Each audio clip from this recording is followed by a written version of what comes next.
광고를 하나 광고 소식을 전하겠습니다. 5월 31일 주일날 입교, 학습, 세례 그리고 유아 세례식이 있습니다. 본래는 저번 주까지 신청을 받았지만 이번 주일인 5월 24일 주일까지 신청을 받겠습니다. 안내 데스크에 신청서가 있으니 아직 신청을 못하신 분들은 또 주변에 알려주시고 싶으신 분들한테 알려주셔서 세례 신청서를 작성하고 제출해 주셔서 5월 31일 날 세례식에 함께 동참하면 좋겠습니다. 오늘 저희에게 주신 말씀은 출애굽기 20장 1절부터 3절 말씀입니다. 출애굽기 20장 1절부터 3절입니다. 제가 가진 성경으로는 구약 성경 112쪽에 있습니다.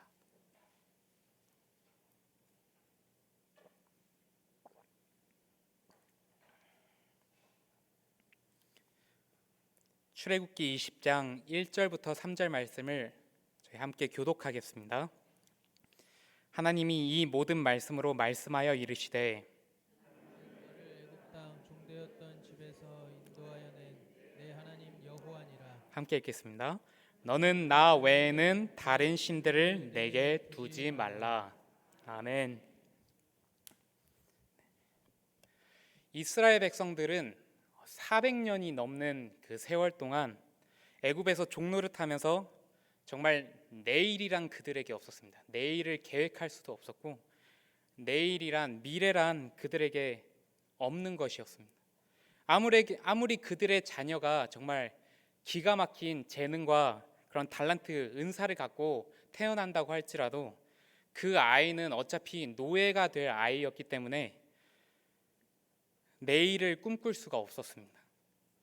그들은 정말 소망이 없었고 그저 처참한 그리고 절망밖에 없는 그런 자신의 자존심마저도 내세울 수 없었고 자존감이 완전히 무너진 그런 비참한 삶을 그들은 애굽에서 살았습니다.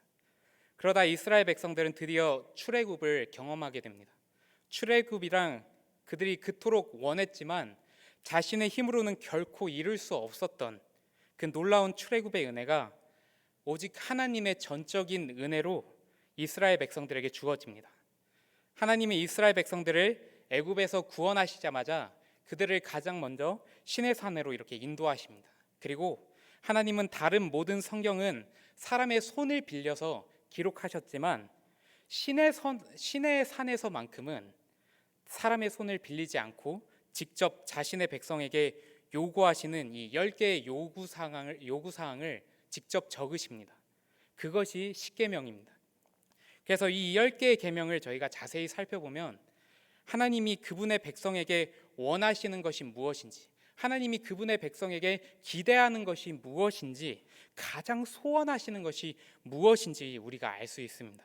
그런데 그 10개 중에서도 가장 중요하게 생각하시니까 가장 먼저 요구하신 계명 제1계명, 다들 잘 아시니까 우리 한번 제1계명을 외워보겠습니다. 너는 나 외에 다른 신들을 두지 말라로 많이 알고 계시네요. 근데 두지 말라가 많습니다. 근데 섬기지 말라라고도 저희가 알고 있는데 섬기지 말라라고 하신 분들도 계시죠. 답이 두 개가 나옵니다. 두지 말라, 섬기지 말라. 십계명은 성경에서 딱 2번 등장합니다. 출애굽기, 오늘 본문인 출애굽기 20장과 신명기 5장인데 두 군데다 다 섬기지 말라라는 기록은 없습니다. 개역 개정 이전에 사용한 그 개역 한글 성경에선 성경의 맨 앞쪽 그리고 뒤쪽 혹은 뒤쪽에 십계명이 기록되어 있는데 두지 말라가 아니라 거기에서는 섬기지 말라라고 그렇게 기록되어 있습니다. 하지만 성경 어디에도 섬기지 말라라는 기록은 없습니다. 너는 나 외에는 다른 신을 두지 말라입니다. 만일 하나님께서 그의 백성에게 요구하신 이 첫 계명이 그냥 그저 다른 우상을 섬기지 말라였다면 그 개념이 정말 저에게 확 와닿습니다. 이해하기도 너무 쉽습니다. 정말 명확합니다. 앞으로 이스라엘 백성들이 이 가나안 땅에 들어갈 것인데 그곳에 아세라 그리고 바알 우상이 이렇게 많이 있는데 하나님께서 주신 첫 계명의 뜻은 그러한 우상을 하나님의 백성 보고 섬기지 말라는 뜻이구나. 그저 그 앞에 절하지 말고 우상을 섬기지 말라는 것이구나. 이렇게 쉽게 이해할 수 있습니다. 그렇다면 저는 이제 모태 신앙으로 태어났는데요. 지금까지 다른 어떠한 종교도 믿은 적이 없습니다. 우상에 절을 한 적도 없는데요. 그렇다면 제가 이 하나님께서 주신 제1계명을 완벽하게 지금까지 지키고 산 것일까요? 그렇지 않습니다. 제1계명은 섬기지 말라가 아니라 두지 말라입니다. 하나님께서 나 외에는 다른 신들을 두지 말라라고 말씀하셨는데 이 히브리어 원문으로 이걸 보면 나 외에는 이라는 뜻이 내 얼굴 앞에는 이라는 뜻입니다. 그렇게 제1계명을 이렇게 번역한다면 너는 나 외에 다른 신들을 내 얼굴 앞에 두지 말라라는 뜻입니다. 하나님께서 이스라엘 백성을 애굽에서 구원하시자마자 가장 먼저 요구한 건 바로 내 얼굴 앞에는 너만 있어라. 그리고 너의 얼굴 앞에는 나만 있게 해라. 내 얼굴과 너의 얼굴 사이에, 즉 하나님과 나 사이에 어떠한 것도 두지 마라라고 말씀하십니다. 출애굽기 29장 46절에 하나님께서 이스라엘 백성을 애굽에서 구원하신 명확한 이유가 기록되어 있습니다. 우리 함께 출애굽기 29장 46절 말씀을 함께 읽겠습니다. 그들은 내가 그들의 하나님 여호와로서 그들 중에 거하려고 그들을 애굽 땅에서 인도하여 낸 줄을 알리라. 나는 그들의 하나님 여호와니라. 아멘. 그들 중에 거하려고라고 합니다. 그들 중에 거하려고. 하나님은 이스라엘 백성과 같이 거하고 싶으셨기에, 그냥 같이 있고 이스라엘 백성과 동행하고 싶으셨기에 그들을 구원하셨습니다. 함께하고 싶으셨기에. 이스라엘 백성이 뭐 대단한 재능이나 아니면 특별히 다른 민족에 비해서 뛰어난 민족이라서 하나님이 그들을 선택하신 것이 아니라, 오히려 그렇게 따지면 하나님은 이스라엘 백성이 아니라 그 당시 최고 강대국인 애굽 백성을 선택하셔야 합니다. 그러기에 내일에 대한 소망이 없고 자존감이 완전히 무너진 이스라엘 백성을 선택하신 건 이스라엘 백성이 전혀 뛰어난 것이 아니라 전적인 하나님의 은혜입니다. 구약의 출애굽 사건을 사도 바울은 이 사건을 자신의 서신에서 예수 그리스도의 구원과 이렇게 연결시킵니다. 하나님이 이스라엘 백성을 애굽에서 구원하신 것은 신약의 관점으로 이렇게 봤을 때 예수 그리스도의 십자가를 통해서 우리를 죄에서 구원하셨다는 뜻입니다. 그렇다면 하나님께서는 지금 이 자리에 있는 우리 모두를 택하시고 구원하신 목적은 무엇이고 또 우리를 향한 기대는 또 무엇일까요? 출애굽의 목적과 똑같습니다. 이스라엘 백성들에게 원하시고 소원하셨던 그 목적과 똑같습니다. 우리를 죄에서 구원해 주신 이유는 내 얼굴 앞에 너만 있어라. 그리고 너의 얼굴 앞에도 나만 있게 해라. 그 어떤 것도 너와 나 사이에, 우리 얼굴 사이에 두지 마라. 이것이 하나님께서 우리에게 요구하신 제1계명이자 가장 큰 소원인 것입니다. 그러기에 제1계명은 우상 숭배만 말한 것이 아닙니다. 하나님께서 그냥 그 정도만, 그냥 우상 숭배만 하지 마라, 그 정도만 요구한 것이 아닙니다. 하나님께서 우리에게 가장 원하신 것은 우리와 교제를 하기 원하시고 그냥 같이 있기를 원하시고 하나님과 나 사이에 서로의 얼굴을 가리는, 하나님의 시선을 가리는 그 무엇이 있기를 원치 않으신 겁니다. 우리는 우리를 자녀 삼아 주신 하나님을 하나님 아버지라 이렇게 부릅니다. 저는 10년 전에 이제 해외 선교사로 계신 부모님을 떠나서 한국으로 이제 혼자 와서 대학교 다니고 신대원에 들어가고 또 이렇게 사역을 하면서 떠돌이 생활을 좀 오래 했습니다. 한 10년 정도 했습니다. 그러면서 하지만 그 동안 자주 저희 할머니 댁에서 자주 지냈습니다. 할머니가 밥도 차려주시고 정말 부모님처럼 그 부모님의 사랑으로 손자를 보살펴 주셨습니다. 그래서 아르바이트와 또 사역을 하며 생긴 이 생활비로 할머니께 용돈도 드리곤 했습니다.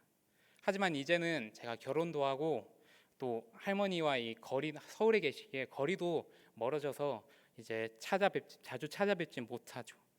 그래도 할머니는 제가 자주 할머니께 찾아오길 원하시고 제가 항상 할머니 집 나올 때마다 또 와, 언제든 오라고 이렇게 하셨습니다. 그렇게 저와 이렇게 할머니는 교제를 원하셨던 것이죠. 그런데 만약에 제가 그런 할머니께 할머니 뭘 또 계속 보자고 하시고 왜 계속 만나자고 하세요? 우리 서로 바쁜데. 할머니 혹시 저한테 뭐 용돈이라도 필요하셔서 그래요? 하면서 자, 여기 10만 원. 에이, 돈 주니까 좋아하시네 할머니. 자, 됐죠, 저 이제 갑니다. 이러면 제가 정말 나쁜 놈이죠. 정말 배은망덕한 놈이죠, 제가. 하지만 저희와 내 자신과 하나님의 사이를 저희가 봤을 때 정말 죄송합니다만, 하지만 이러한 모습이 때로는 나와 하나님 사이에 있습니다. 내가 주기적으로 헌금하고 돈 잘 내니까 하나님 좋아하시겠지. 이번 달은 저번 달보다 더 많이 냈네. 물론 우리의 진심이 담긴 그 헌금은 하나님이 그 중심을 보시고 기쁘시게 받으시지만 돈으로 하나님의 마음을 살 수 없습니다. 하나님이 금전적인 것만, 자신에게 유익한 것만 보셨다면 정말 꿈도 미래도 없는 그 이스라엘 백성을 택하시기보다는 최강국인 애굽 백성을 선택하시겠죠. 하나님이 정말 원하시는 건 하나님과 나 사이에 그 어떠한 것도 두지 않고 어떠한 조건도 두지 않고 함께 거하며 교제하기를 원하시는 겁니다. 여기 이 자리에 계신 우리 성도님들 모두 사랑을 해보셨죠? 너무 아득한 먼 이야기인가요?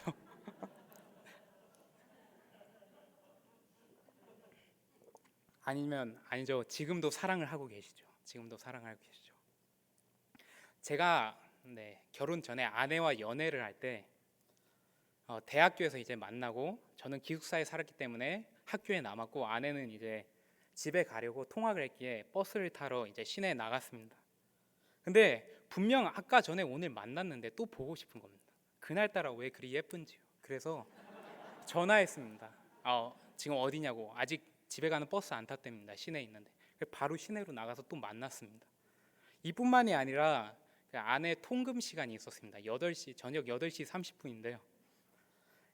꼭 8시 10분 버스를 타고 집에 가야지 딱 시간이 맞습니다. 하지만 그 10분이라도 더 교제를 나누고 싶어서 10분이라도 고작 10분 더 만나고 싶어서 8시 20분까지 만나고 그 차를 렌트해서 집까지 바래다 줬습니다.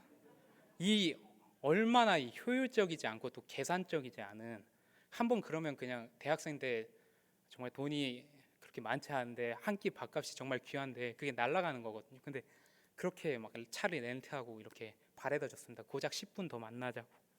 그리고는 이제 집에 딱 바래다 줘서 헤어지고 핸드폰으로 연락을 하죠. 잘 있는지, 집에 잘 들어갔는지. 아니, 방금 전까지 집까지 잘 이렇게 모셔다 드렸는데 집에 들어간 걸 봤는데 무슨 대화가 이럽니까? 방금 헤어졌는데도. 밥 먹을 때도 서로 마주 보면서 앉는 것도 부족해서 옆에 가서 옆에 붙어서 밥을 먹고, 우리 둘이 막 데이트하겠다고 하는데 그 눈치 없는 후배가 형, 저도 데리고 가요. 형 맛집 잘 알잖아요. 이러면 그 자리에 그 걔가 아무튼 그 후배가 끼는 게 얼마나 방해받기 싫던지요.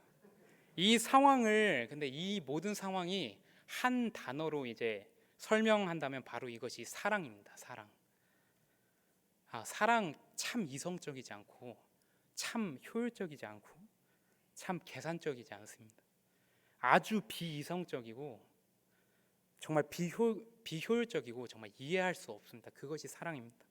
이처럼 하나님의 사랑을 우리가 어찌 상식적이라고 할 수 있겠습니까? 어떻게 하나님과 내가 계산적인 그런 관계와 교제와 사랑을 나눌 수 있겠냐는 겁니다. 자신의 독생자를 죽이는 것은 정말 비상식적이고 비이성적입니다. 그건 정말 효율적이지 않습니다. 원수 같은 자들과 무슨 관계를 회복시키고 무슨 사랑을 회복시키겠다고 독생자를 죽이십니까? 그것은 정말 말이 안 되는 것이죠. 만약 사랑하는 두 남녀가 헤어졌을 때 누가 더 힘들고 아픈가요? 남자가 더 힘드니까 아니면 여자가 더 힘드니까? 더 사랑하는 사람이 힘듭니다. 더 사랑한 쪽이 힘듭니다.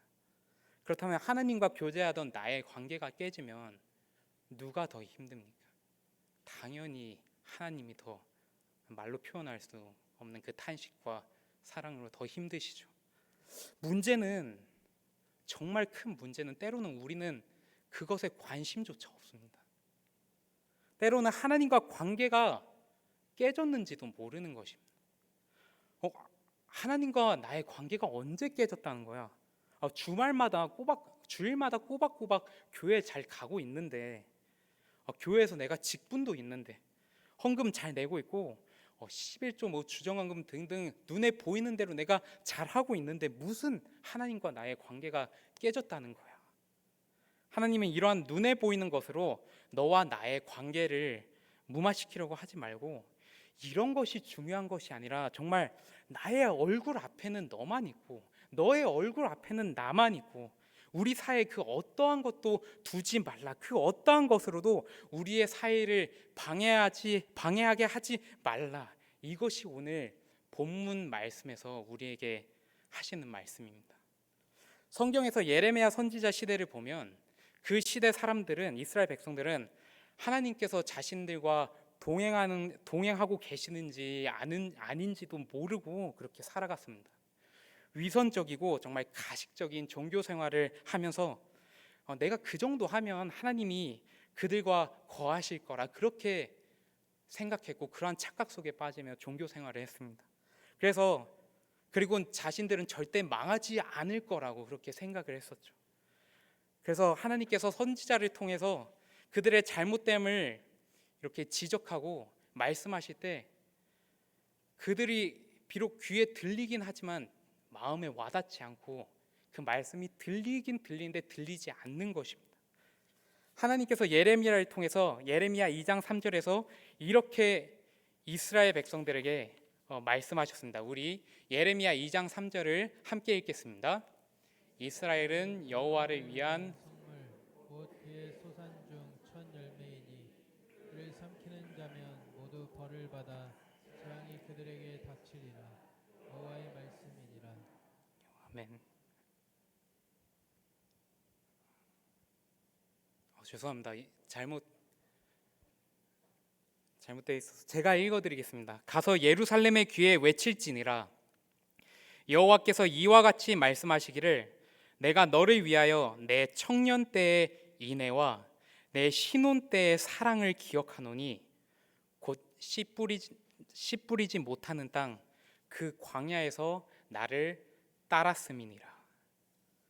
내가 너를 위하여 너의 청년 때의 인애와 너의 그 신혼 때의 사랑을 기억하노니, 이렇게 우리 첫사랑을 내가 아직 기억하고 있다. 선지자를 통해서 하나님께서 이스라엘 백성에게 말씀하신 겁니다. 하나님께서는 근데 이 첫사랑이 언제였나? 곧 씨 뿌리지 못하는 땅 그 광야에서 나를 따랐음이니라. 하나님께서는 이스라엘 백성과 40년 동안 광야에서 나눈 그 시기가 너무 좋으셨기에 그 청년 때의 인애와 신혼 때의 사랑을 기억하고 계신다고 지금 예레미야 시대에 와서 이스라엘 백성들에게 말씀하고 있는 것입니다. 이스라엘 백성이 그 광야 40년 동안 하나님을 향해서 얼마나 삿대질을 하고 하나님을 욕하고 욕보이게 하고 또 하나님을 대적했는지 성경에 다 기록되어 있음에도 불구하고 하나님은 그 시절이 그래도 제일 좋으셨다고, 가장 좋으셨다고 말씀하십니다. 왜냐하면 하나님이 이스라엘 백성들에게 그 광야 시절에 하나님께서 뭐만 말씀하시면 항상 원망하고 불평하였지만, 그러나 그 하나님께서 이스라엘 백성들을 인도하실 때 그 구름 기둥과 불 기둥이 떠오르면 이스라엘 백성은 불평했음에도 불구하고 또 빨리 다 짐을 이렇게 챙기고 짐을 싸고 정말 불평하면서 짐을 싸면서도 그 구름 기둥을 따라 나섰죠. 또 구름 기둥이 오른쪽으로 가면 자신은 왼쪽으로 가고 싶어도 왜 오른쪽으로 가는 거야 하면서 오른쪽으로 궁시렁대면서 오른쪽으로 따라갔죠. 또 구름 기둥이 그날 딱 멈추면 오늘 날씨도 좋은데 오늘은 더 많이 갈 수 있을 것 같은데 다른 날은 막 더운데 많이 가라면서 오늘은 또 왜 이 자리에 멈추는 거야 불평하면서 또 그 자리에 멈춥니다. 더 나아가지 않습니다. 그러기에 광야는 이스라엘 백성이 하나님께 원망, 불평하고 정말 대적하고 삿대질한 그러한 곳이었지만, 그러나 광야는 하나님의 말씀이 그들에게 있어서 전부인 곳이었습니다. 비록 불평은 하지만 하나님이 말씀하신 대로 그들은 순종하였고 이끄시는 대로 따라간 곳이 바로 광야였습니다. 하나님은 그것이 너무 좋으셨습니다. 그러기에 하나님은 선지자를 통해서 이스라엘과의 그 광야에서의 그 청년 때의 인애와 신혼 때의 사랑을 기억한다고 이스라엘 백성에게 말씀하십니다. 하지만 정말 비극은 하나님께서 말씀하시는 이 말투, 이 시제가 과거형입니다. 기억나냐? 지금 우리가 정말 그 사랑을 누리고 있지, 우리가 정말 뜨거운 사랑을 하고 있지, 이게 아니라 이스라엘아 기억나냐? 너 옛날에 이랬지. 우리가 이만큼 서로 사랑했지. 이게 과거 시제라는 거죠. 이 말씀이 우리에게 두려운 것은요, 하나님이 우리에게도 이렇게 과거 시제로 말씀하실까 봐 두려운 겁니다. 내 삶이 안정되고 직분을 얻고 그러면서 신앙의 열정은 식고, 그러한 우리에게 하나님이 말씀하시죠. 기억나냐? 너가 나에게 드렸던 그때 그 시절의 눈물의 기도가, 너의 헌신이, 너의 청년 때의 시절이, 너가 광야를 지나던 오직 하나님의 말씀만 의지하던 그 시절이, 그런 모습이 너는 기억나냐?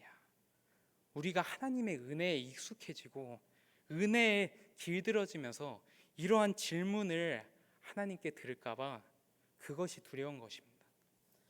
예전에는 막 10가지 기도 제목을 붙들고 하나님 제발 기도를 들어주십시오 하는데 그 중에서 한두 가지만 이 기도 응답이 돼도 정말 은혜에 감격하고 막 입이 근질근질해서 남들에게 자랑하고 싶고 기쁨이 정말 넘쳐났는데, 이제는 10가지 기도 제목 중에 그 두세 가지가 응답이 없다고 해서 하나님 어찌 나한테 이럴 수 있습니까? 어떻게 다른 사람은 몰라도 내 기도를 들어주실 수 없는 것입니까? 내가 하나님한테 지금 갖다 바친 게 얼마인데, 내가 얼마나 헌신했는데 어찌 나한테 이러실 수 있을까 봐 저희가 은혜에 익숙해지고 정말 무뎌져서 그렇게 하나님께 대들고 그러한 신앙 생활을 할까 봐, 그것이 오늘 말씀을 통해서 우리가 깨닫는 두려움인 것입니다.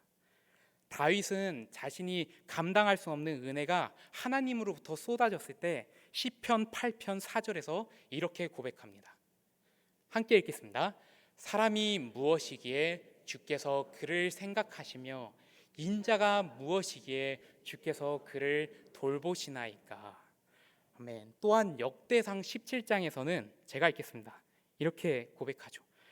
하나님, 나는 누구이오며 내 집은 무엇이기에 나에게 이에 이르게 하셨나이까. 여호와 하나님이여 나를 존귀한 자들같이 여기셨나이다 라고 다윗이 하나님께 왕이 되고 나서 이런 고백을 합니다. 다윗의 원래 신분은 목동입니다. 이스라엘 사회에서 목동은 천민 중에 천민입니다. 율법에 따르면 목동인 경우에는 법정에서 이 증언의 효력이 없는, 즉 사람 취급도 받지 못하는 그런 취급을 받은 게 바로 목동입니다. 다윗은 그 목동뿐만이 아니라 자신의 가족들에게도 무시를 당했죠. 그러나 다윗은 자신이 감당할 수 없는 하나님의 은혜가 쏟아졌을 때 이제는 왕이 되었음에도 불구하고 정말 자신의 신분이 이제 상승했음에도 그 초심을 잃지 않고, 하나님 왜 저를 존귀한 자처럼 대하십니까? 저는 그러한 사람이 아닌데, 너무 저한테 과분한데 왜 저를 축복하십니까? 왜 저를 높이십니까? 저에게 은혜를 베푸십니까? 겸손히 주님의 은혜에 감격하고 또 감사합니다. 내가 지금까지 해온 신앙생활이 몇 해인데, 내가 바친 돈이 얼마인데, 내가 헌신한 게 얼마인데, 내가 이만큼 했으면 하나님께 축복받는 것도 어쩌면 당연하지, 이렇게 반응하고 은혜에 익숙해지지 않기를 간절히 소망합니다. 교만하여져서 하나님의 말씀도 깨닫지 못하고, 그리고 또 다른 은혜를, 감사하지도 않고 또 다른 은혜를 뻔뻔하게 요구하는 그러한 백성이 되지 않길 소망합니다. 말씀을 정리하겠습니다. 하나님이 이스라엘에게 내려준 수많은 축복 가운데 하나님이 그의 백성과 함께 거하사, 이것이 내려주신 축복 가운데 가장 큰 축복이자 가장 큰 사랑입니다. 절망뿐인 자들을 구원하시고 또 그들과 함께 거하시길 원하십니다. 제1의 요구사항, 제1의 계명처럼 우리 하나님은 우리와 함께 있고 싶어 하십니다. 우리를 사랑하십니다. 나의 얼굴 앞에는 너만 있고 너의 얼굴 앞에도 나만 있고 너와 나 사이에 어떠한 것도 두지 마라. 하나님은 이렇게 우리에게 사랑을 고백하시면서 또한 그러한 사랑을 우리로부터 요구하십니다. 은혜에 익숙해지고 길들여져서 정말 중요한 본질과 사랑을 놓치지 않길 간절히 소망합니다. 이 시간 오늘의 말씀을 기억하며 우리 함께 찬양을 드리기 원합니다. 비록 지금까지 내가 열심히 살아왔지만 그럼에도 오늘의 내가 있는 건, 이 모든 것은 다 하나님의 은혜입니다. 내가 누리는 모든 권한 또한 하나님의 은혜이기에 내가 누릴 수 있는 것입니다. 정말 미래가 좁고 절망뿐이던 이스라엘 백성을 구원해 주셨듯이 죄악과 사망에서 나를 구원해 주시고 내가 결코 누릴 수 없는 은혜를 베풀어 주신 주님의 그 사랑을 깨달았을 때 그 감격, 그 첫사랑, 그 감동, 내가 하나님과 나눴던 그 청년 때의 인애, 신혼 때의 사랑을 언제나 기억하며 그 첫사랑이 식어지지 않고 오히려 시간이 지날수록 그 사랑이 더욱 풍성해지고 더욱 깊어지길 소망합니다. 함께 찬양 드리겠습니다. 하나님